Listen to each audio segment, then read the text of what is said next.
नमस्कार शेतकरी बंधूंनो, मी राहुल बोरसे अक्षय सीड्स.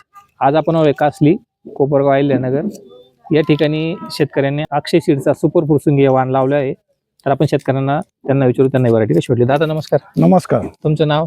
इंद्रबान धोंडू पाटील मलिक. गाव? गाव कासली, तालुका जिल्हा?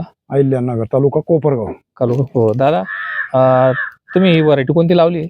ही अक्षय फुरसुंगी. बरं, कशी वाटली दादा व्हरायटी तुम्हाला? एकच नंबर. कलर, पत्ती वगैरे? पत्ती आणि हायस्ट जातो मार्केट मध्ये.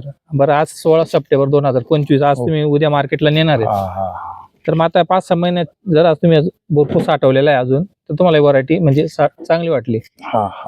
जास्त काही खराब होण्याचे प्रमाण वाटलं? नाही नाही नाही नाही, खराब काही नाही. बरं, तुम्ही व्हरायटी कुठून आणली होती कांद्याचे बियाणे? मौनगिरी, कोपरगाव. कोपरगाव म्हणून. इतर शेतकऱ्यांना तुम्ही काय सांगणार व्हरायटी बद्दल? हे तुम्ही ही कंपनी करून पाहा, ऐका नाही. हायस्ट जातो मार्केट मध्ये, टिकतो मेन म्हणजे टिकतो. त्याला पत्ती डबल टेबल आहे. बरोबर. दुसऱ्या कांद्याला पत्ती नाही, एक पत्ती गेली का तो कांदा नंगा होतो. बरोबर. तसा अक्षयचा कांदा नंगाच होत नाही. बरोबर. तुमचा मोबाईल नंबर सांगा दादा. 98 22 910 572. बरोबर, धन्यवाद दादा.